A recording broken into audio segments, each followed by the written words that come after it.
방역막이 뚫려버린 대한민국. 대구, 경북뿐 아니라 우리 지역 천안에서도 확진자 수가 급속도로 증가하고 있습니다.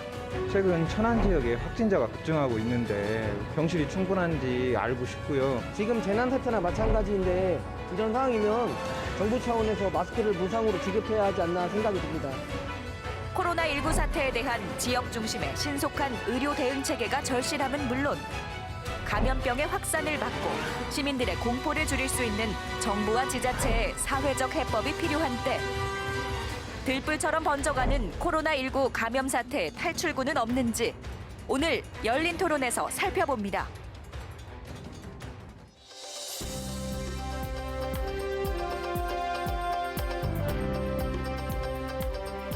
네, 시청자 여러분 안녕하십니까? 국내 코로나 첫 확진자가 발생한 지 오늘로 48일째를 맞았는데요. 확진자가 치료 후에도 재감염되는 사례뿐 아니라 45일 된 신생아가 확진을 받는 등 코로나의 기세가 꺾일 줄 모르고 날로 심각해지고 있습니다. 게다가 우리 지역 가운데 천안의 확진자 수가 급속도로 늘면서 불안한 마음이 커지고 있는데요. 정부는 코로나19 확산 방지를 위해서 총력을 기울이고 있다고는 하지만 발등에 불 끄기에만 급급한 상황이 아닌가 아쉬운 생각도 듭니다. 그래서 오늘은 코로나19 탈출구 모색을 위해서 사회적 해법은 무엇인지 함께 이야기 나눠보도록 하겠습니다. 오늘 함께할 패널 소개해드리겠습니다. 네, 이명수 미래통합당 의원 나오셨습니다. 네, 안녕하세요. 이명수입니다. 네, 박수현 전 청와대 대변인 나오셨습니다. 네, 안녕하십니까. 박수현입니다. 네, 윤방부 연세대 명예교수 나오셨습니다. 안녕하세요. 네, 이중화 대전시 의사회 부회장 나오셨습니다. 네, 안녕하세요. 이중화입니다. 네, 평소 북적였던 거리나 관광지들을 둘러보면 코로나19 여파로 사람들의 흔적조차 찾아볼 수 없을 정도입니다. 그만큼 국민들에게 코로나19는 크나큰 공포로 다가왔고 급작스러운 일상의 변화가 스트레스로까지 이어지고 있는데요. 그럼 본격적으로 코로나19 극복을 위한 자세한 이야기를 나누기 전에 시민들의 목소리를 먼저 들어보겠습니다. 최근 천안 지역에 확진자가 급증하고 있는데 우리 지역도 병실이 충분한지 알고 싶고요. 거기에 대해서 대책이 뭐가 있는지 걱정은 돼요, 지금. 확진자가 계속 늘어나니까 제때 치료 못 받아서 사망하는 일들이 나오는데 이런 문제 때문에 정부가 체계를 바꾼다고 하던데 지역의 빈 병실을 지원해야 할지 아니면 우리 지역을 위해 남겨둬야 하는 건지 그게 궁금합니다. 네, 코로나19 확진자 수가 급속도로 늘면서 특히 대구 경북이 큰 어려움을 겪고 있죠. 이 가운데는 특히 이제 병실에서 입원을 하지 못하고 자가격리되는 도중에 숨지는 그런 안타까운 사고도 있었는데요. 이 먼저 병실 문제에 대해서 좀 짚어보고자 합니다. 이중화 회장님, 지금 병실 문제가 도대체 왜 이렇게 발생하는 건지 이게 대책이 없는 건가요? 네, 이 병실 문제 우리 지금 그 방송에서 코로나에 대해서 너무 많이 반복적으로 얘기해서 이제는 좀 한 발 물러서서 도대체 우리나라가 왜 이렇게 됐는지 이거를 한번 짚어볼 때라고 생각합니다. 지금 그 의료계에도 일종의 그 생태계 같은 그 시스템이라는 게 의료 시스템이라는 게 있거든요.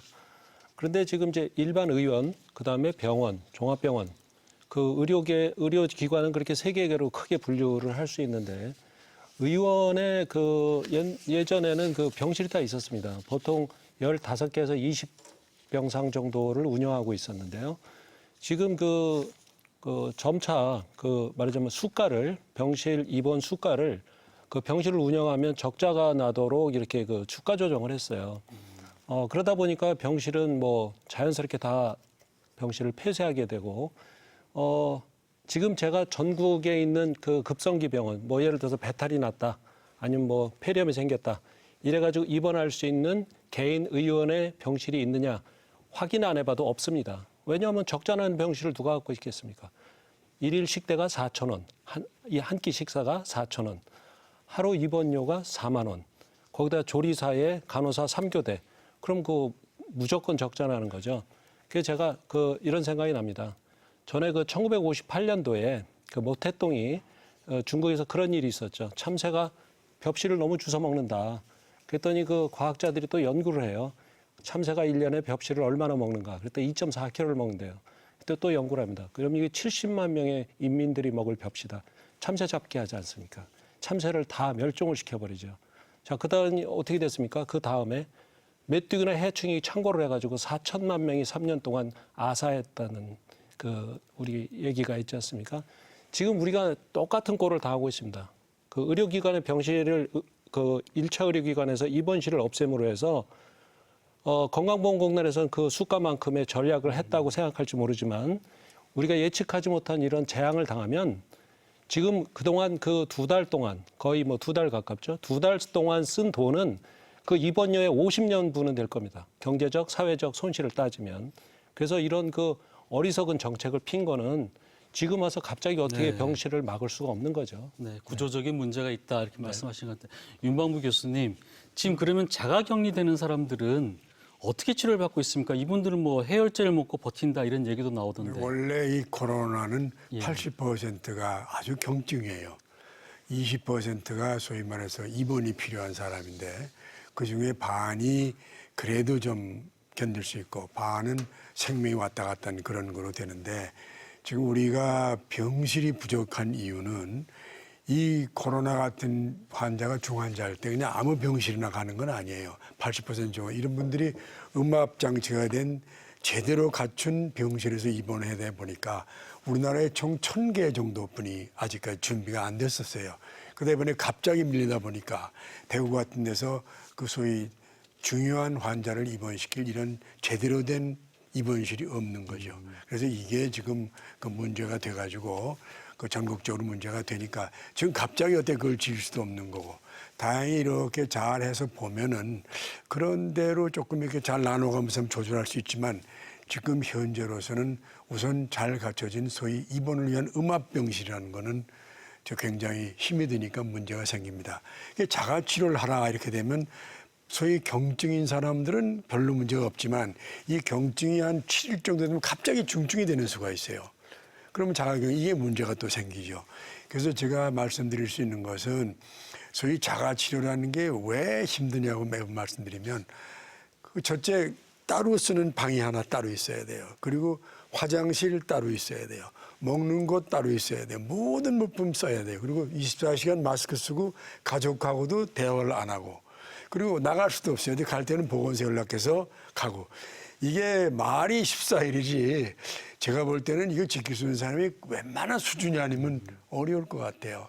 지금 이런 상태이기 때문에 결과적으로 그 이 사람들은 입원을 원하죠. 입원하면 되는데 입원실의 그 수요는 적고 지금 제가 정리해서 말씀드리면 그 자가격리가 이렇게 힘들고 거기서 갑자기 중환자가 되는 케이스는 갈 데가 없고 현재는 그렇습니다. 그래서 아마 이런 사태 때문에 현재 우리가 치사율이 보통 한 아주 다른 나라보다 작아서 그 100명 가운데 하나 정도뿐이 치사율이 안 와요. 근데 이게 아마 3, 4%가 되리라고 봅니다. 앞으로. 예. 이것도 하나의 원인이 아닐까 이렇게 병실 생각을 부족 합니다. 문제가 그런 문제까지 그러니까 야기시킬 연결되는 수 거죠. 있다. 네. 저는 궁금한 게요. 네. 지금 대구, 경북 외에 다른 지역 같은 경우 좀 여유가 있지 않습니까? 그런데 이제 저희 대전 충남만 하더라도 대전도 이제 상당수 병실이 있는데 문제는 앞으로 우리 지역도 어떻게 될지 모른다는 것 때문에 사실 섣불리 또 수송을 하기에 망설이는 그런 경우가 있더라고요. 근데 이런 부분들을 어떻게 봐야 될까요? 박 의원님? 예, 우선 뭐 제가 말씀을 드리기 전에 이런 국민의 불안과 공포, 또 이런 재난이 생겼을 때 하루빨리 국민께 안정을 드리고 또 민생 경제가 잘 돌아갈 수 있도록 하는 그런 책임을 맡은 정치권에서 그런 역할을 다 못하는 것에 대해서 송구스럽고 특히 저는 집권당 소속으로서 더구나 또 많은 책임감을 느끼지 않겠습니까? 그런 부분에 대해서 뭐 대통령과 총리도 사과를 드렸지만 저 역시 이 자리에서 먼저 뭐 사과의 말씀을 우리 지역민들에게 드리는 것이 도리겠다 이런 생각을 말씀을 드립니다.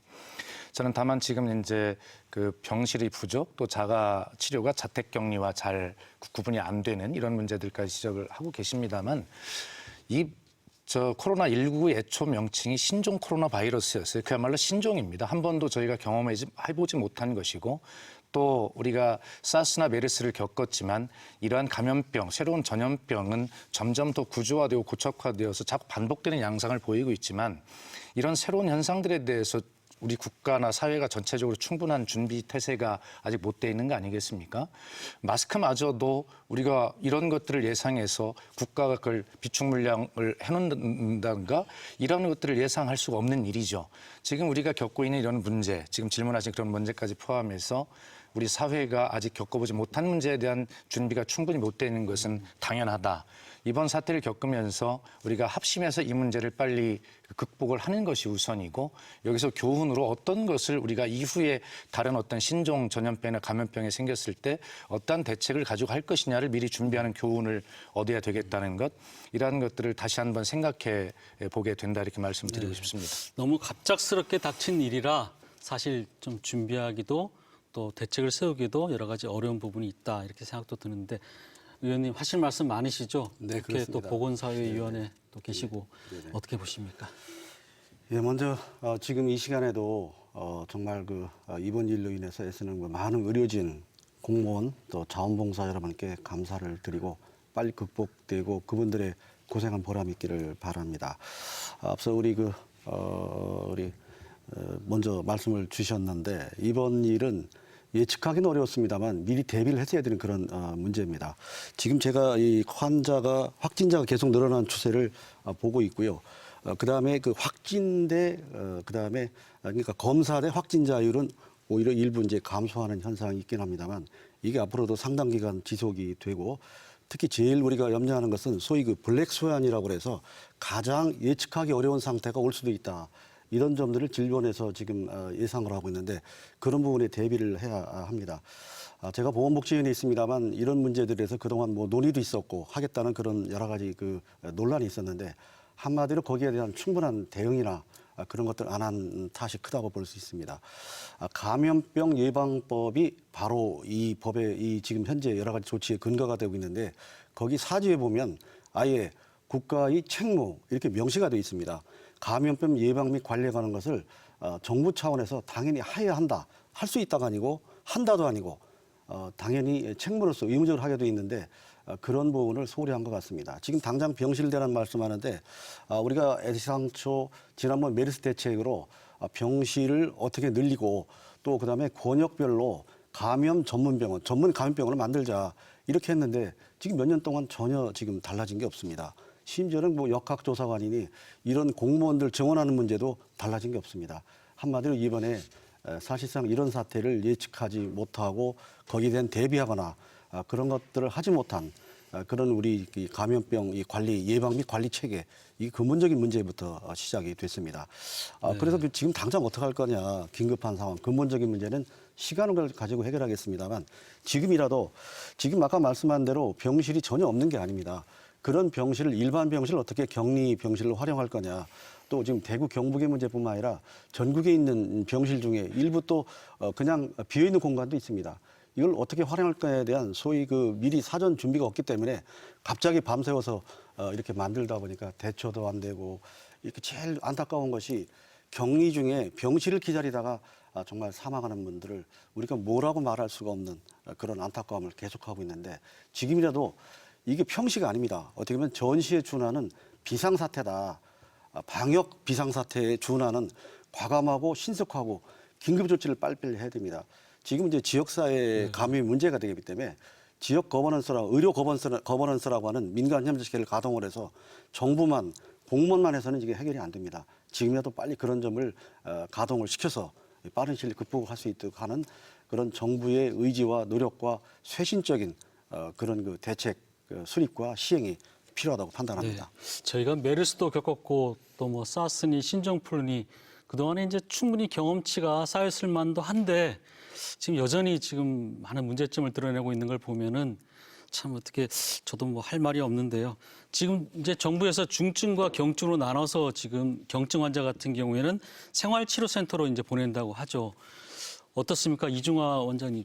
지금 생활치료센터로 가면은 어떻게 안전한 건가요? 아니면은 이 경증 환자들 지금 아산 같은 경우에 전에 우한 교민들이 묵었던 그 시설에다가 이제 그 생활치료시설로 한다고 이제 오늘 얘기도 나오고 하던데 어떻게 괜찮은 건가요? 또 인근 주민들은 또 걱정도 할 수도 있고 그래서.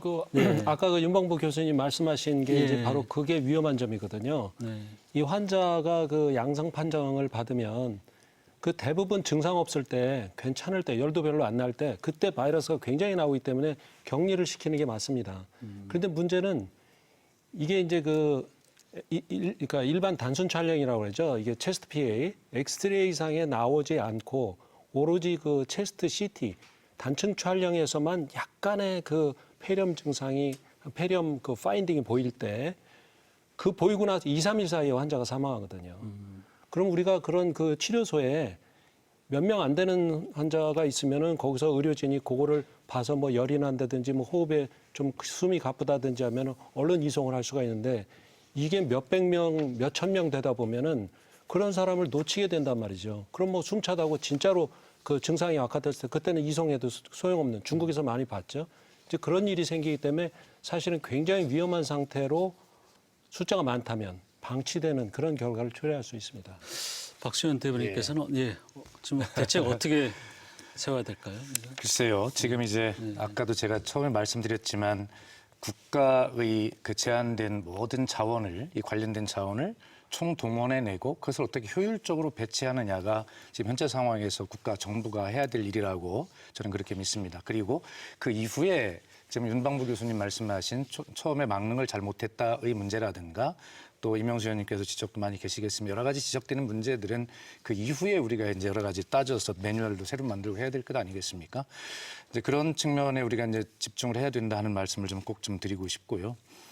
다만 지금 이제 정치인이니까 좀 정치적인 이야기를 좀 말씀을 드려보면 계속 이제 지금 초동 대처가 잘못됐다라고 하는 이런 말씀들도 많이 주시는데 좋습니다. 어쨌든 정부가 최선을 다했지만 더 잘하라는 뜻으로 집권 여당은 이제 받아들여야 되겠고요. 또 국민들께서도 초동 대처가 잘 됐냐 잘못됐냐라는 것에 대해서 의견이 분분하십니다. 그러나 단 한 명의 국민이라도 잘못됐다고 하면 그것을 받아들이는 것이 그런 자세를 갖는 게 정부여야 된다고 생각하나 그러나 과도한 어떤 그런 지적은 사실 자칫 국민의 불안을 좀 더 키울 수 있는 우려가 있다는 측면에서 보면 제가 좀 한 가지를 좀 잠깐 보여드리면 그냥 이렇게 한번 말씀을 드리겠습니다. 이게 해외 언론에서 주로 말씀하신 한국 정부의 초동 대처를 이야기한 평가거든요. 지금 보시면 이탈리아 같은 미국의 폭스뉴스가 보도한 걸 보면 매우 선진화된 공중보건과 의료 시스템과 투명한 리더십이 있으며 첫날부터 매우 적극적인 조치를 취해왔다 이렇게 평가하고 있고 프랑스의 AFP 통신도 한국은 발전된 보건 시스템과 자유로운 언론을 갖고 있어서 이 같은 요인들이 한국 정부가 발표한 통계의 신뢰도를 높인다고 봐야 된다. 이렇게 돼 있고요. 그다음 한 가지만 더 하면 미국 ABC 뉴스 역시 마찬가지입니다. 한국의 코로나19 진단 능력이 인상적이며 미국을 비롯한 어느 나라도 보여주지 못한 상당한 실험실 역량을 보여준다고 설명하고 있다. 등등 이 이외에도 우리 한국에 나와 있는 그 미국 해리스 대사도 그런 이야기를 했어요. 한국이 세계적 투쟁을 선도하고 있다는 사실을 보여준다. 코로나19 확산을 막기 위한 광범한 조치와 검사 등 한국의 대응은 매우 인상적이다. 자, 아까 집권당 소속으로서 사과의 말씀을 드렸습니다만 왜 이런 말씀을 드리냐면 저희가 다 잘했다는 것이 아니라 일부 국내적 비판은 충분히 받아들입니다만 그러나 그와 달리 다른 시선도 분명히 존재하고 있으니 우리가 용기를 가지고 힘을 내면서 우리 것에 대한 자부심을 가지고 한번 최선을 다해보자 이런 말씀을 국민 여러분께 꼭 드리고 싶습니다. 네. 발생은 어쩔 수 없지만 그나마 그래도 대책은 지금 어쨌든 잘 운영하고 있다라고 말씀하시는데 제가 드리는 말씀 구분을 좀 하고 싶은 게 초반에 우리가 31번 환자의 발생 이전과 이후의 문제를 구분해 보자라고 하는 말씀입니다. 임영수 의원님 어떻게 생각하십니까? 글쎄 여기서 여야의 정치적인 어떤 그 판단이나 그걸로 말씀할 수는 없겠습니다만 객관적으로 이번 이렇게 일이 확산된 데는 초동 대처가 잘못됐다. 그것도 어떤 그 의학적이고 의료적인 그런 판단보다 외교나 정치적인 정무적인 판단이 앞섰다는 게 문제가 되죠. 지금 우리 박수현 위원장께서 해외 언론의 주요 반응을 말씀해 주셨는데 사실은 아까는 사과하는 말씀을 했는데 내용은 지금 주로 정부가 잘하고 있다는 걸 많이 제시했습니다만은 저희는 정부가 잘하고 있는 점도 물론 있습니다만 그보다는 지금 국민들이 느끼는 것은 잘못하고 있다는 걸 많이 느끼고 있습니다. 그래서 지금 당장 전 세계 100여 개 국가에서 심지어는 가까운 이웃인 일본이나 호주까지 한국인을 입국하는 걸 거부하고 있습니다. 이게 세계적 수준의 우리 의료 기술과 이런 방역 문화를 가지고 있는데 이번에 실패 때문에 졸지에 우리가 세계에서 경계를 받아야 되는 이런 좀 어떻게 보면 좀 부끄러운 그런 상황이 되고 있습니다. 미국의 CNN이나 다른 우리 한국의 여러 가지 이 방역에 대해서 일부 잘했다고도 합니다만 잘못했다는 비판이나 평가가 많습니다. 그래서 우리가 겸허하게 그걸 받아들이면서 문제는 어떻게 이거를 하는 거냐 하는데 아까 말씀한 대로 초동 대처의 가장 잘못이 바로 중국인 입국에 대한 금지를 했느냐 안 하는 문제인데 그걸 자꾸 우리가 새삼스럽게 되짚으려고 하는 게 아니라 그러기 때문에 지금도 저희는 뭐 굉장히 지금 중국인이 계속 들어오는 거에 대해서 우리는 중국에 가서 제대로 입국이나 이런 게 안 되고 제한이 되고 격리되고 그러는데 우리가 계속 이래야 되는가. 지금 인원이 많이 줄었다고 합니다. 그렇긴 하지만 단 한 명의 국민의 안전을 위해서라면 필요한 조치를 해야 된다고 저희는 보는 거고 의협에서 7번 뭐 여러 군데 많이 있는데 그걸 계속 정치적 정무적인 그런 논리로 반대하고 시행을 하지 않는 것에 대해서 아주 안타까워 여러 가지 아쉬운 생각을 많이 하고 있고요. 네. 전반적으로 아까 말씀하던 이 경증 환자, 자가 격리자 이런 분들도 지금 이렇게 두어서는 안 됩니다. 사실은 지금 우리가 가진 의료 자원이 많이 있어요. 그걸 제대로 활용하지 못하는 경우가 많습니다. 조금만 변경하고 바꾸고 기존의 규정이나 매뉴얼에 고집하다 보니까 그게 안 되는 건데 그걸 넘으면 얼마든지 그분들을 위한 공간을 만들 수 있는 거거든요. 우리 아산의 격리시설, 우리 격리시설 오는 것 자체를 반대한 게 아니에요. 그 절차나 그런 것들을 충분히 안 갖추고 갑자기 일방적으로 밀어붙이는 거를 우리가 반대하고 거부를 했던 거죠. 그렇다면 지금 당장 천안 아산에도 좀 확진자가 많이 늘어나고 있고 자가격리자가 많습니다. 사실은 자가격리자가 상당히 위험한 분들도 있습니다. 그럼에도 불구하고 자가격리자는 것 때문에 그냥 단순히 집에서 전화로 확인하는 그런 격리가 과연 실효성이 있는 거냐. 그분들은 차라리 우리를 격리시설에 보내주십시오. 그러면 거기서 우리가 필요한 우리 스스로의 여러 가지 그런 문제를 챙기겠습니다. 이렇게 하는데 전반적으로 초동 조치부터 상황 관리나 거기에 대한 긴급한 대책 강구나 또 현장에서의 문제와 이 피드백 문제 이런 게 종합적으로 지금 안 돌아가기 때문에 계속 이렇게 문제가 되는 거기 때문에 그 부분을 지금이라도 빨리 보완하고 개선을 해달라 그런 주문을 계속하고 있는 거죠. 네, 알겠습니다. 예. 이 시점에서는 우리 교수님께 좀 양해를 구하면 정치인들끼리 토론을 한 번만 딱 시간을 주셨으면 좋겠습니다. 네. 우리 마침 근데 얘기 네. 나오시긴 했는데 네. 이 중국인 입국 문제 그렇습니다. 한번 예. 얘기 그렇게 자연스럽게 이어지네요. 봐야 될 것 같아요. 그렇습니다. 예. 지금 현재 국민의 여론을 이렇게 보더라도 여론조사 기관에 보면 중국인 입국을 전면 금지해야 된다는 것이 높습니다. 지금 현재대로 하는 것보다. 그만큼 국민들이 불안이 커져 있는 것이죠. 충분히 인정하고 그 부분에 대해서 아까 겸허하게 우리 봐야 된다 이렇게 말씀을 드립니다. 그러나 이것을 어떤 국민의 불안한 심리에 편승하는 그런 어떤 제안들보다는 좀 더 객관적이고 합리적인 사고들을 좀 해야 된다라고 생각을 하고요. 그것이 정치권의 의무라고 생각합니다. 아까 제가 31번 확진 환자 이전과 이후를 말씀드렸는데 그 30번 환자까지 대한민국의 초동 대처에 대해서는 사실 많은 국민들도 70% 가까이가 잘하고 있다고 그렇게 평가를 해주셨어요. 그럼 31번 확진 환자가 대구의 신천지라고 하는 특정 종교와 관련해서 발생을 했고 그때부터 지역사회 감염으로 막 가기 시작하는데 자 그것이 초동 대처가 잘못된 때문이냐 또 그것이 중국인이 입국 금지와 무슨 관계가 있는가에 대해서 과학적인 근거가 없습니다. 자, 처음에 발생했던 확진 환자 중에 2명만이 중국인입니다.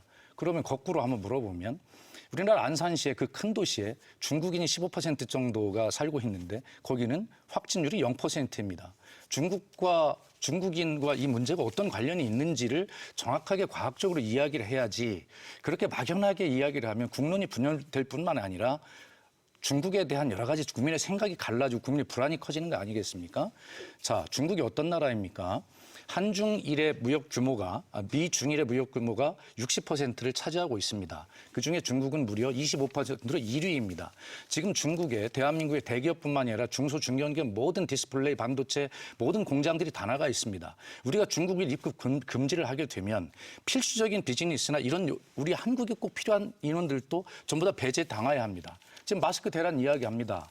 마스크, 방역복, 그다음에 진단 시약 이 재료 어디서 수입합니까? 전부 중국에서 수입합니다. 그래서 결과적으로 막연하게 중국인 입국 제한이 초동 대처의 실패다라고 하는 심정적 불안을 이야기하는 그러한 말씀을 하실 게 아니라 이런 모든 것들이 정말 실효성이 있느냐? 그럼 했을 때 우리의 국익에 더 도움이 되느냐 안 되느냐 이런 문제들을 정확하게 따지고 이야기하는 것이 우리 정치인들이 해야 될 일이라는 말씀을 드리고 아까 이명수 의원님께서 말씀하시는 대로 의료학회에서 7번이나 권고가 있었다라고 하시지만 사실 예, 존중해야 합니다. 그러나 이 문제에 대해서 똑같이 권위가 있는 역학회나 또 감염병 학회나 이런 곳에서는 또 다른 의견들이 네, 있습니다. 알겠습니다. 그렇기 때문에 이 문제는 전문가분들 얘기를 한번 좀 그렇습니다. 들어보죠. 예, 그래서 뭐.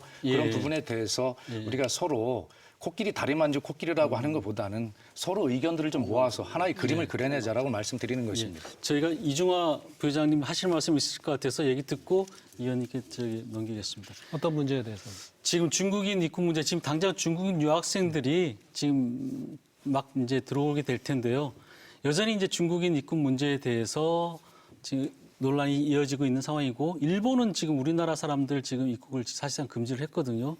전 세계가 지금 이런 상황인데 이거 어떻게 해야 될까요? 그거는 뭐 누가 하든 누가 맞았다 틀렸다의 문제가 아닙니다. 그래서 제가 이거 뭐 나중에 말씀드리려고 그랬는데 지금 이게 연관된 문제이기 때문에 사진 3장을 보여드리겠습니다. 자, 이거 문재인 대통령께서 착용하는 마스크죠. 그다음에 안철수 대표가 착용한 마스크고요. 그다음에 안철수 대표가 선별진료소에서 일하고 나올 때의 모습입니다. 이거를 보고 구분할 수 있으면 제가 방역 책임자라고 나가시라고 할 수 있겠습니다. 뭐가 틀렸는지 구분을 할 수 있겠습니까? 그러니까 뭐가 틀렸다는 게 아니라 어떤 차이가 있는지. 맨 왼쪽 거는 KF94나 뭐 네. 80인 것 같고 네, 요거는 중간 거는 덴탈 의료용 그 마스크, 일회용 이거는 마스크. 저기 마스크 KF94를 꼈다가 뺐을 때의 뺐을 상황입니다. 때. 예. 자, 이분은 왜 그 대구에 있으면서 그 핵심 진앙제에 있으면서 덴탈 마스크를 썼을까요? 덴탈 마스크 써도 된다고 판단했기 때문이거든요. 여기서는. 그럼 덴탈 마스크의 용처는 어디냐? 선별진료소에서 환자 샘플링 할 때 끼는 겁니다. 저는 지금 이거를 얘기하고 싶은데 지금 아까 모든 그 국가의 자원과 역량을 다 쏟아붓는다고 하는데 그거는 뭐하고 똑같으냐면요. 전쟁에서 총알이 떨어졌는데 거기다 식량 갖다 떨어뜨려 주는 거하고 똑같아요. 바로 그거거든요. 지금 돈이 없어서 대구가 저렇게 난리가 난 게 아니고 우리가 돈이 없어서 마스크를 못 사는 게 아닙니다. 문제는 대통령께서 이 마스크를 썼을 때 누가 덴탈 마스크를 쓰라고 누가 조언을 안 했냐는 문제죠. 이거를 조언 안 한 게 문제라는 거죠. 그러면 큰 정책을 말하는 게 아니에요. 대통령께서 이 마스크를 쓰는 순간 국무총리를 비롯한 모든 국회의원 다 이 마스크 씁니다. 이거는요. 그 100m 달리기 하는데 군화 신고 나가는 거하고 똑같은 거거든요. 맞지 않는 거를 제가 썼는데. 좀 궁금한 게요. 네. 지금 저희가 알고 있는 상식으로 네. 마스크는 KF 최소한 80 이상은 써야지 그것도 예. 안전하다 이렇게 듣고 예, 설명을 해드리겠습니다. 덴탈이나 이런 일회용 마스크 같은 경우는 사실 그 좀 많이 떨어진다 이렇게 들었는데 예, 설명을 해드리겠습니다. 그 말씀 잠깐 예, 이해가 예. 안 돼서 예, 그 설명을 해드리겠습니다. 그래서 이거는 그 선별진료소에서 샘플 채취하는 사람이 사용하는 거다. 왜 이거를 선별진료소에만 써야 되냐면 제가 지금 갖고 나왔습니다. 이게 KF94, 95 이런 거거든요. 이거 원칙대로 FM대로 쓰고 1시간 있으면 저산소증 빠집니다. 이건 장기간 쓰는 마스크가 아니에요. 지금 제가 또 하나 아까 말씀드리는 거.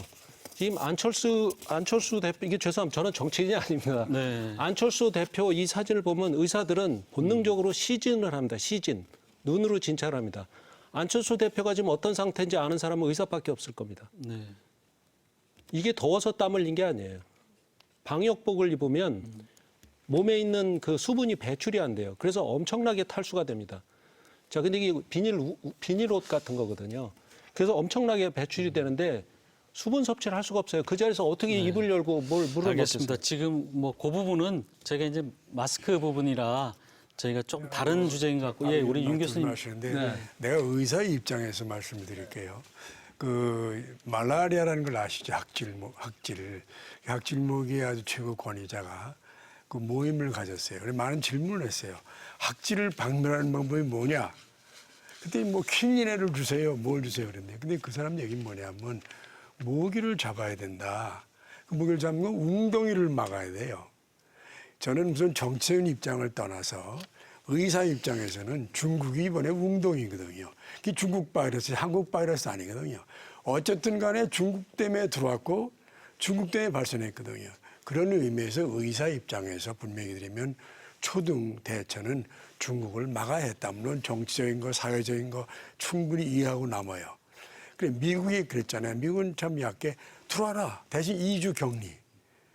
아주 리즈너블. 미국은 초창기에 중국에 그렇게 했어요. 근데 그거만 우리가 물론 31명이 얼마 안 생기니까 야 별거 없다 생각했지만 지금도 의사 입장에서는 얘기하라면 의사협회에서 7번을 얘기했고 아까 감염학회는 조그만 곳이에요. 그 의사 몇 명이 모인 단체고 그다음에 이제 예방학회다 조그만 단체, 의사 몇 명이 단체고 이 의사협회라는 건 의사 전체의 단체거든요. 그런 의미에서 뭐 누굴 비난하는 걸 떠나서 역시 그 웅덩이를 막는 그게 됐으면 내 생각에 아마 1월 말로 끝났을 거예요. 이런 네. 소위 말해서 신종 코로나 문제 그런 걸 의사 입장에서는 얘기 드리면 굉장히 초등이 좀 문제가 있지 않았냐 이렇게 좀 얘기를 합니다. 네, 이 의원님. 뭐 제가 좀 말씀드리면 제가 저 의협도 만났고 감염학회도 만났습니다. 감염학회에서도 분명히 중국인 입국을 막아야 된다는 얘기를 제가 직접 들었습니다. 학회장한테. 지금 아시는 것처럼 지금 대체로 중국인 입국을 허용한 그런 나라인 우리나라나 일본이나 이태리나 이란 같은 나라는 1,000명 내지 몇천 명의 확진자가 생기고 있고요. 그걸 처음부터 막았던 대만이나 러시아, 몽골, 뭐 베트남 이런 나라들은 상대적으로 적습니다. 아까 말씀한 경제적인 이유가 있다고 그랬는데 대만도 마찬가지 우리처럼 경제 기업 규모가 많습니다. 그럼에도 불구하고 경제적인 이유도 있지만 우선 국민의 생명과 안전을 지킨다는 거 그건 경제적인 걸로 대신할 수가 없다고 생각이 됩니다. 지금 여기서 처음부터 입국을 막았느냐 안 막았느냐 그걸 논쟁을 벌이려고 한 것이 아니라 지금 방금 전에 우리 윤방구 원장님께서 말씀하신 대로 초동조치부터 실패한 여러 가지 사례가 있는데 그중에 하나가 들어간다는 거고요. 그 외에도 많이 있습니다만 지금 그걸 다시 부각을 시켜서 무슨 정치적인 이해관계를 따지려고 하는 것이 아니라 지금이라도 이렇게 확산되고 더 이상 이렇게 커지는 것에 대해서 그런 자세를 갖지 말고 전문가 얘기를 들어라. 질본의 정은경 본부장께서 그랬지 않습니까? 리스크를 줄이려면 충분히 처음부터 그 리스크가 되는 오염원을 줄이는 게 상식적인 얘기 아니냐 이런 얘기를 한 것처럼 전문가 얘기를 들어서 전문가 얘기에 따라서 국민적 여러 가지 그 사전 의견 수렴이나 그런 거쳐했다면은 저는 처음부터 지금 사태를 줄일 수 있고 또 사태가 벌어져도 좀 더 여러 가지 문제에 대한 대응이 굉장히 유연해지고 그럴 수 있는 걸 자꾸 정치적으로 생각하는 게 아닌가 정무적인 판단 이러다 보니까 이게 정말 호미로 막을 때를 가래로 막도록 되지 않나 이런 아쉬움을 지적하면서 지금이라도 호미로 막을 때 호미로 막고 가래로 막을 때 가래로 막아달라. 그래야 이 사태가 빨리 종식될 수 있다. 이런 얘기 말씀드리는 거죠. 충분하게 이명수 의원님 말씀에 100% 다 동의합니다. 윤방부 교수님 말씀에 동의하고요. 다만 우리가 정확한 정보와 자료를 가지고 판단을 이야기를 해야 되는데요. 이명수 의원님께 속한 정당에서도 이런 발표를 하셨더라고요.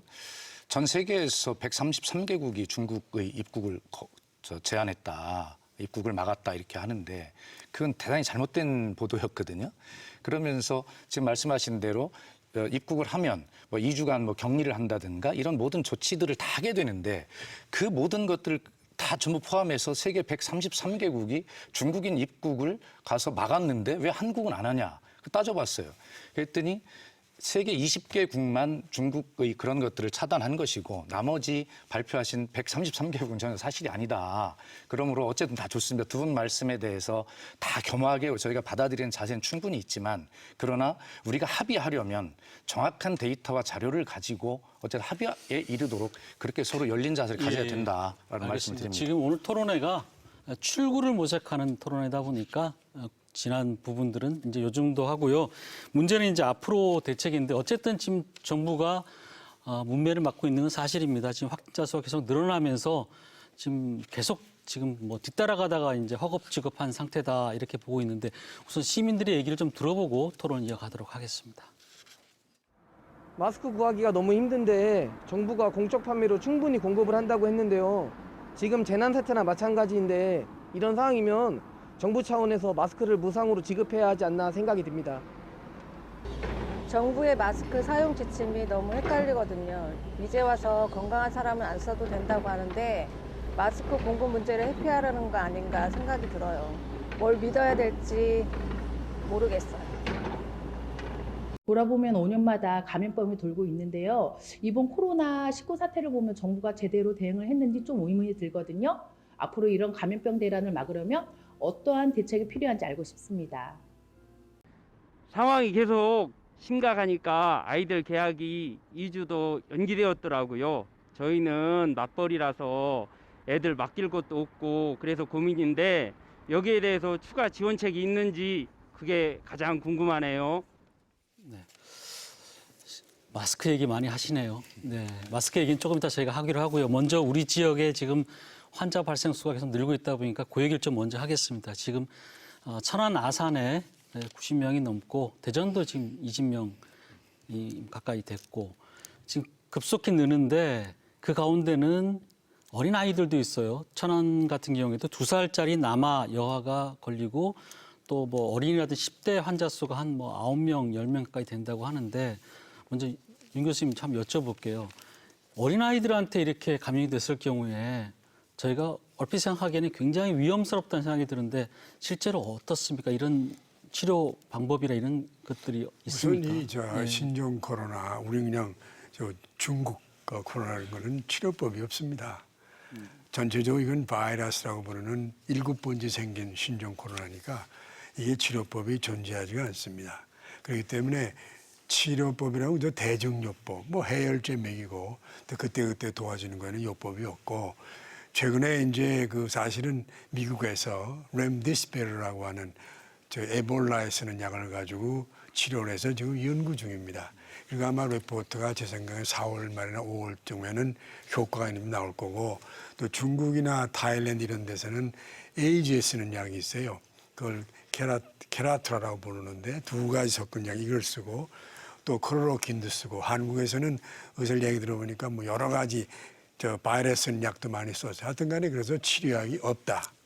이건 분명히 말씀을 드립니다. 그러니까 아이든 어린이든 치료약은 없습니다. 그래서 아이들은 어떻게 우리가 치료할 거냐는 문제는 결국은 현재는 대증요법뿐이 있을 수가 없어요. 그리고 이런 그 코로나로 인해서 폐렴 생기는 거는 항생제라는 게 없습니다. 그걸 먹일 수도 없는 거고 바이러스이기 때문에 그래서 우선 어린아이들이 생기는 거는 굉장히 드문다기보다 사실은 이런 병은 활동적인 사람에게 많이 걸려요. 그럴 때 돌아다니니까 접촉이 많거든요. 그리고 우리나라도 20대, 50대가 제일 많고 아이들이 적은 것은 많이 돌아다니지 않기 때문에 그러니까 결국 이 어린이에 대한 대책이라는 거는 부모에 달린 거죠. 부모가 어떤 그 증상을 갖고 있고 활동적이면 아이들 조심시켜야 되고 또 예방접종이 있는 것도 아니고 그래서 아직까지는 어린이에 대한 치료를 결국은 아까 몇 가지 준해서 심각한 환자는 치료하고 나머지는 대증요법으로 하고 있다 이렇게 말씀을 드립니다. 다행히 어린아이 중에는 뭐 사망자도 없고 아직은 저희가 없습니다. 비교적 상태도 양호하다고 하니까 그나마 좀 다행이다 이런 생각도 들고요. 이종화 부회장님, 그 지금 이 천안 같은 경우에는 줌바 댄스 강사가 뭐 그분이 슈퍼 전파자라고 저희가 이제 뭐 일각에서 뭐 지목하기도 하지만 사실 정확히는 잘 모르겠습니다. 어쨌든 이분하고 접촉한 분이 한 90%가 된다고 해요. 그러면은 감염 경로가 어느 정도 파악이 될 것 같은데 찾지를 못하더라고요. 이게 그만큼 찾기가 어려운 건가요? 아니면 그리고 저는 정말 놀라운 게 이 한 분이 이렇게 많은 사람들을 이렇게 전염을 시킬 수가 있는 건지 저는 좀 궁금하더라고요. 이 신종 바이러스의 저희도 놀랄 만한 특징이 놀라울 정도의 그 전파력을 갖다 온 겁니다. 그 왜 어디 그 교회 부목사님 엘리베이터에서 같이 1분간 뭐 한 1분 되겠습니까? 그 사이에 옆 사람한테 전파되는 이것도 일종의 감기인데 그런 감염병은 처음 저희도 경험합니다. 그러면 아무래도 그 우리가 이렇게 줌바 댄스라든지 이런 그 스포츠 시설에서는 호흡량이 많아지고 이 나오는 바이러스 양도 많을 겁니다. 근데 문제는 무증상일 때 이게 막 나오거든요. 그리고 또 이제 다니시면서 이제 코치를 할 거 아닙니까? 뭐 이렇게 그러다 보니까 이제 밀접 접촉하게 되고 그러다 보니까 이게 집으로 이제 옮게 되니까 이건 사실 무방비 상태죠. 어떻게 할 수가 없는 겁니다. 아무 증상 없는데 뭐 억지로 말하자면은 마스크 쓰고 24시간 집에서 있으면 아기들한테 안 옮길 수도 있지만 내가 감염됐는지 안 됐는지 모르는데 24시간 마스크 쓰고 손소독제 하면서 생활을 할 수도 없는 거고. 좀 전에 이제 마스크 얘기 나왔어요. 근데 그 전에 우리 뭐 이 의원님 또 지역구도 관련되다 보니까 뭐 그런 부분도 있을 텐데 지금 마스크 사용을 관련해서도 지금 정부가 좀 오락가락 한다고 해요. 처음에는 면 마스크 사용 안 된다고 했다가 면 마스크도 지금 뭐 괜찮다. 그리고 처음에는 뭐 하루 이상 쓰면 바이러스에 감염돼서 안 된다고 했다가 지금은 뭐 일주일에 2개만 써라. 그리고 지금 요일제로 해가지고 지금 살 수 있도록 했어요. 어떻게 보십니까? 글쎄요, 이번 코로나와 관련해서 제일 지금 국민들이 불편해하고 혼란을 갖는 것이 바로 이 마스크 문제입니다. 마스크 대란이라고 해도 과언이 아니죠.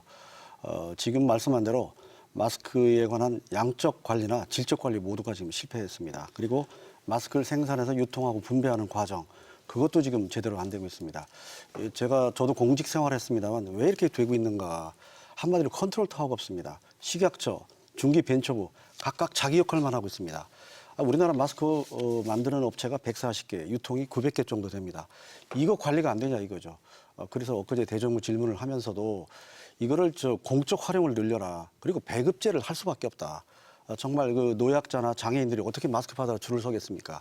이번에 새로 발표한 마스크 구매 오부제, 이것도 굉장히 혼란스럽고 국민 보고 계속 줄 서라고 하는데 이게 과연 현실성이 있겠느냐, 현장에서 되겠느냐. 2시간, 3시간 기다려서 마스크 한 매를 못 받았을 때 이게 해결하는 방법은 간단히 말씀드리면 할 수 없이 우리가 대만의 사례를 얘기할 수밖에 없는데 이거 긴급 비상사태예요.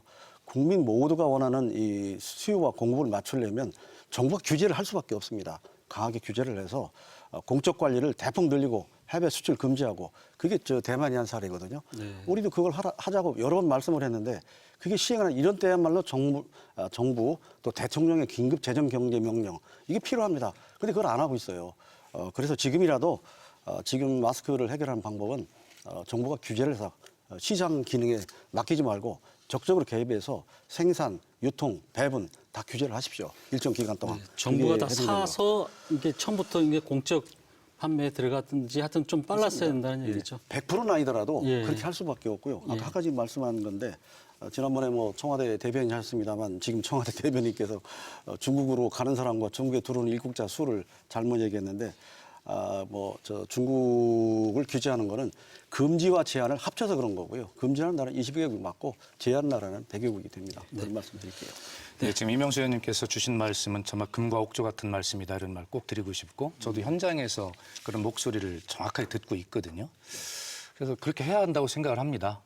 다만 어떤 것이 우리가 처음 해보는 거니까 어떤 것이 옳은 방법이고 효율적인 것인지는 자꾸 어떤 오류들이 생기고 또 보완하는 과정이 생길 텐데 하여튼 국민께서 말씀하시는 방법이 10분 10가지가 다 달라요. 그러나 그중에서 가장 많은 말씀을 주시는 것은 주민자치센터를 통해서 좀 그렇게 해달라, 좀 공적인 룰을 높여달라 이런 말씀이신데 저도 맞는 것 같아요. 그런데 어쨌든 대통령께서 지난번에 말씀하신 대로 마스크 문제는 뭐 3가지입니다. 하나는 공급량을 늘려라, 최대한 지원하라 하는 것이고 또 하나는 배분의 공정성을 높여라라고 하는 것이거든요.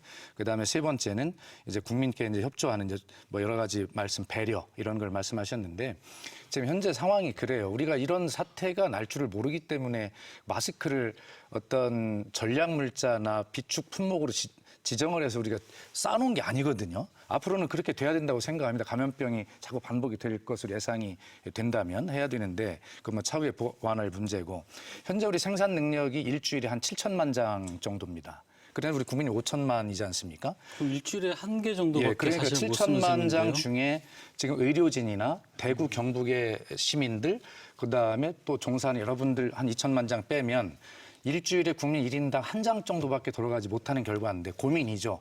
이것을 아까 의원님 말씀하신 대로 그렇게 1인당 1장씩이라도 고르게 딱 공적으로 그렇게 배분을 할 거냐. 그런데 또 사실 거기에서도 뭐가 있냐면 뭐 버스, 택시, 뭐 공무원 등 많은 사람을 상대해야 되는 이런 곳에 종사하는 사람들이 있잖아요. 네. 여기는 어떻게 할 거냐라고 또 고민들이 정부 나름대로 있지요. 그래서 그러나 지금 어쨌든 이명수 의원님 주신 말씀은 저도 듣는 얘기고 전적으로 공감된다. 어떤 것이 더 효율적인 방법인가는 우리가 더 고민해보자. 그러나 이 마스크가 절대 아주 불가결한 아주 정말 이걸 막는데 꼭 그걸 그냥 아까 우리 이종환 교수님 말씀하셨지만 KF94 이런 것이 아니더라도 덴탈 마스크를 좀 많이 더 보급하는 방법도 정부가 적극적으로 해야 된다고 생각을 하거든요. 저는 그런 제안도 많이 받아요. 그러니까 이런 의견들을 좀 다 모아서 한번 가장 효과적인 방법. 그러나 정부도 고민이 현재 뭘 하다 보면 무슨 고민들이 다 있거든요. 그래서 좀 지혜를 좀 모아주셔서 또 국민들께서도 저희가 차차 마스크에 대한 인식도 좀 개선을 해 나가면서 그렇게 어떤 우리 사회적 자산을 좀 같이 높여가는 또 배려도 해가면서 그렇게 좀 하는 방향으로 위기를 좀 빨리 넘어가면서 그렇게 했으면 좋겠다는 알겠습니다. 말씀드립니다. 그 말씀 잠깐 드린 마스크는 두 가지 목적이에요. 하나는 직접 오는 침방울을 막는 거. 이거는 80도 괜찮아요. 그리고 그다음에 소위 들어오는 그 입자가 들어오는 걸 막는 건 높아져야 돼요. 94고 뭐. 그러니까 지금 현재 우리가 이 마스크를 쓴 목적인데 첫째는 이 마스크를 에 대해서 그동안에 많이 혼란했기 때문에 믿음성이 안 가니까 이게 제일 문제고 그다음에 또 이거 하나만 좀 뭐냐면, 여쭤볼게요. 이게 일주일 써도 됩니까? 예, 그리고 또 하나 제일 걱정하는 의사로서 이거 앞으로 문제예요. 그럼 말려서 써라, 뭐 일주일에 2번 써라, 막 여러 가지 묘책을 얘기하는데 사실은 원칙대로 가야 돼요. 힘들어도 하루에 한 번 쓰고 버리는 거거든요. 그렇게 가야 아무리 좀 딸리고 욕을 먹더라도 우선 그렇게 좀 원칙을 잘못하면 나중에 좀 빨아서 쓰는 별 사람이 다 나올 것 같다. 그리고 또 하나 아주 내가 좀 아쉬운 것은 마스크를 사실 야외에서는 안 쓰셔도 돼요. 거긴 뭐 바이러스 뛰어다니지 않으니까 나는 얘기를 합니다.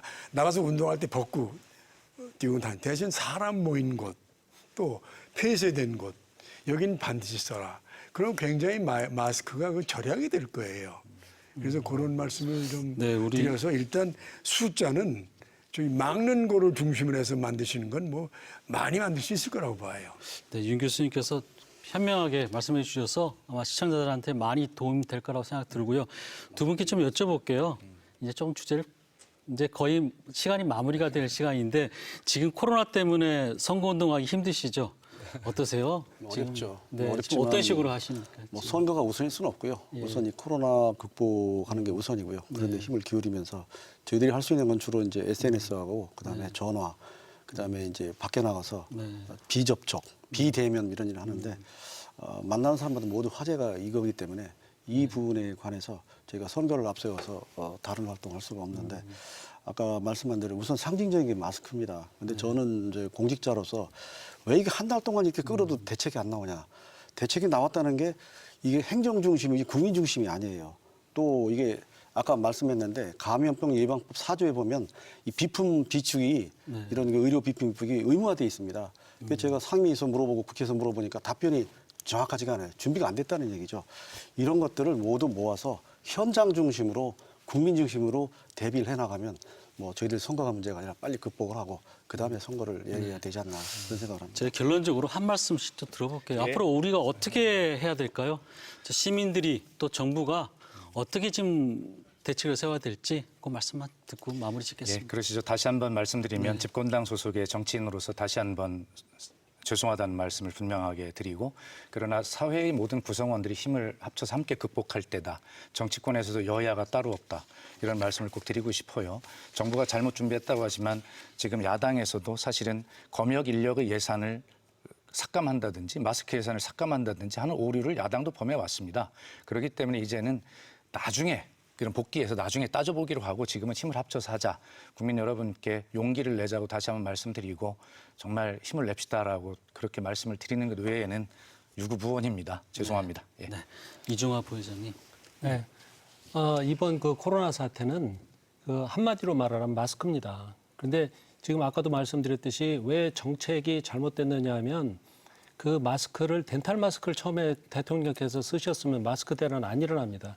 아까 말씀하셨듯이 국가의 자원을 갖다 쏟아붓는데 정확하게 적재적소에 쏟아붓는 거는 아까 말씀드린 전문가의 얘기를 들으면 되거든요. 그런데 그냥 다 쓰고 아무런 비판 없이 나오니까 국민들이 대통령께서 저 N94를 쓰고 나오셨는데 국민 보고 덴탈 마스크 쓰라고 그러면 그게 한마디로 씨가 먹히겠습니까?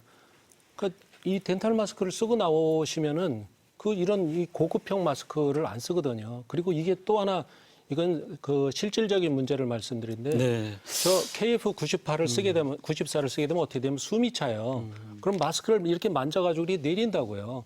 그러면 오염된 손으로 눈을 비비면 그게 오히려 오염원이 되고 더 위험합니다. 그래서 호흡이 곤란하지 않은 이런 덴탈 마스크를 쓰라고 지금이라도 홍보를 해서 마스크 대란의 그 주범이 된 저 KF94 저거는 방역하는 분들만 사용하도록 이렇게 지금이라도 정책을 바꿔야 된다고 합니다. 시청자분들께서도 꼭 유념하셔야 될 것 같습니다. 덴탈 마스크로도 충분하고 사실 비용도 싸고 그래서 구하기도 좀 쉽고 그런 상황이니까. 교수님 말씀을 건의하도록 그렇게 네, 임 교수님 원래 짧게 한 말씀 부탁드립니다. 우리가 전염병학에서는 숙주와 세균의 싸움이라고 그럽니다.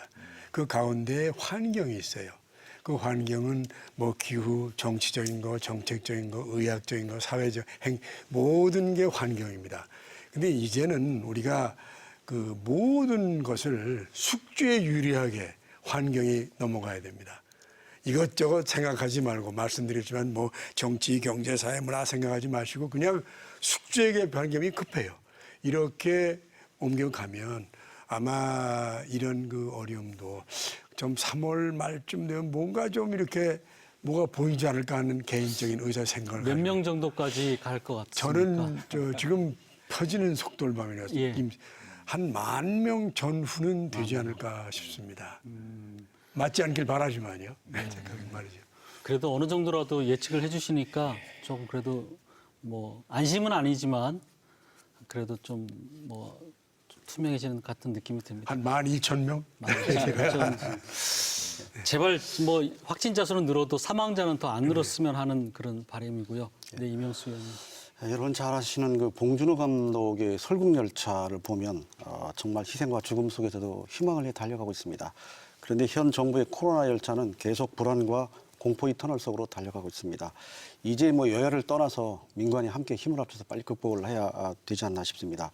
아까 말씀하신 뭐 예산 부족 이런 문제는 사실은 당시 야당이던 민주당에서 멜스 대책이 잘못됐다. 그걸 비판해서 대책을 만들었는데 그거를 3년 동안 제대로 이행하지 않은 책임도 크다고 생각합니다. 여기서 뭐 책임 문제를 거론할 상황은 아닙니다만 이제 국민 모두가 하나가 돼서 정말 이 사태를 빨리 극복하고 희망의 열차로 갈아탈 수 있도록 지혜와 모든 노력과 또 이 마음을 모아야 될 것 같습니다. 네. 저희가 지금 계속해서 코로나를 가지고 코로나19를 가지고 토론을 하는데 저도 빨리 이 사태가 참 마무리돼서 다른 주제로 좀 토론을 했으면 좋겠는데 지금 상황이 참 녹록치 않은 것 같습니다. 오늘 나오셔서 고맙습니다. 네, 코로나19를 겪으면서 모두가 평범한 일상의 소중함을 느끼는 요즘입니다. 앞으로 2주간이 코로나19 지역사회 확산 차단의 마지막 골든타임이라고 합니다. 사람이 많은 장소에 방문하거나 다른 사람을 만나는 일을 최소한으로 하자는 이른바 사회적 거리 두기에 적극 동참해서 하루빨리 코로나19 모두 함께 이겨냈으면 합니다. 오늘 토론 여기서 마치겠습니다. 고맙습니다.